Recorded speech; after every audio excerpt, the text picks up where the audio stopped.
February 24, 1955, Stephen Paul Jobs was born to an unwed graduate student in San Francisco, California. 1 week later, a decision was made to put the baby up for adoption. The baby was actually named by his adoptive parents, Paul and Clara Jobs. Early schooling revealed Jobs to be a problem child, often bored with school routine. At an early age, Jobs found his interest in electronics fueled by rich opportunities that existed in the Bay Area, including an important exposure to Hewlett-Packard. During high school, Jobs met the future co-founder of Apple Computer, Steve Wozniak, who at the time was working at Hewlett-Packard. Out of respect for his birth mother's wishes, Jobs enrolled at Reed College in Portland, Oregon, after finishing high school. He quickly realized his overwhelming interest in electronics and promptly dropped out of college after only 1 semester. He returned to the Bay Area to start a job as a technician at Atari Incorporated, riding the initial wave of enthusiasm for video gaming. Jobs and Wozniak regularly attended meetings of the Homebrew Computer Club, founded to make computers more accessible to everyone. Wozniak had created a computer for his own use and demonstrated its capabilities to the Homebrew Club members. While Wozniak only had the vision of a hobbyist, Jobs saw a business potential for Wozniak's handmade circuit board. Jobs convinced Wozniak to become his business partner, and Apple Computer was founded on April 1, 1976. Jobs felt that there was a market for an assembled computer, one that would allow users to go beyond hardware design in order to explore programming. This vision led to the birth of personal computing when the Apple II computer was released in 1977. The Apple II computer was a huge success for Jobs. During its production lifespan, over 2 million units were sold, and it became the standard for personal computing, particularly in the educational market. The Apple II was extremely popular in businesses after the 1979 introduction of VisiCalc, the first software spreadsheet program. In December of 1980, initial public offering of stock in Apple Computer made Steve Jobs a multi-millionaire. I was worth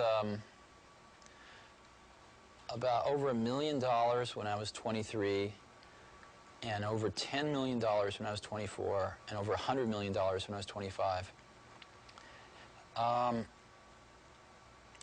And it wasn't that important. In 1981, IBM entered the personal computing market and began to offer real competition for the Apple II. Jobs poured time and resources into the evolution of a graphical user interface pioneered by Xerox PARC. I was so blinded by the first thing they showed me, which was the graphical user interface. I thought it was the best thing I'd ever seen in my life. Now, remember, it was very flawed. What we saw was incomplete. They'd done a bunch of things wrong, but we didn't know that at the time. It's still, though, they had the germ of the idea was there, and they'd done it very well. And within, 10 minutes, it was obvious to me that all computers would work like this. The early manifestation of this effort was a computer called Lisa, a technical success but a sales flop.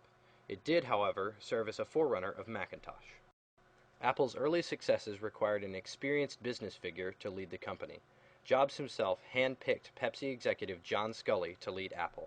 And then he looked up at me and just stared at me with this stare that only Steve Jobs has. And he said, "Do you want to sell sugar water for the rest of your life? Or do you want to come with me and change the world?" And I just gulped. While Scully ran the business, Jobs concentrated solely on the Macintosh project. Learning from mistakes made with the Lisa project, Apple and Jobs refined the user interface and created an affordable, compact, and stylish computer for the rest of us. Macintosh debuted on January 24, 1984, with a spectacular Super Bowl commercial and much fanfare. The commercial is viewed by many as the best television advertisement of all time. At a price of $2,500, the Macintosh was an affordable computer, although more expensive than the available IBM alternatives. The Macintosh's radically different graphical user interface and mouse met with some early success. Customers loved the interface, but the availability of software on the new platform was a critical issue, with many software companies preferring to write for the IBM computer market. Software availability quickly became a limiting factor for the Macintosh. By the beginning of 1985, Macintosh sales declined from the initial successes. It didn't do very much. We had Mac Paint and Mac Write were our only applications. And the market started to figure this out. By the end of the year, people said, well, maybe the IBM PC isn't as easy to use or is not as attractive as the Macintosh, but it actually does something which we want to be able to do: spreadsheets, word processing, and database. Internal power struggles at Apple eventually led to a decision from the board of directors to back Scully and his plans for the company. Jobs was so upset by these events that he sold all but one share of his Apple stock and eventually left the company. What can I say? I hired the wrong guy. That was Scully? Yeah. And he destroyed everything I'd spent 10 years working for. From the triumph of a multi-million-dollar stock offering and a dominant market share in personal computing, Jobs had to endure the tragedy of being fired from the very company that he had started 10 years before. Jobs said at the time, "I feel like somebody just punched me in the stomach and knocked all my wind out. I'm only 30 years old and I want to have a chance to continue creating things. I know I've got at least one more great computer in me, and Apple is not going to give me a chance to do that."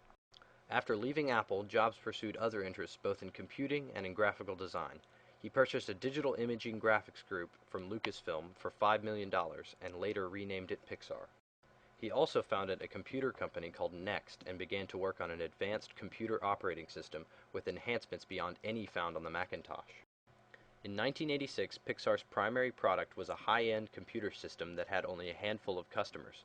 One of their customers, however, was Walt Disney Feature Animation.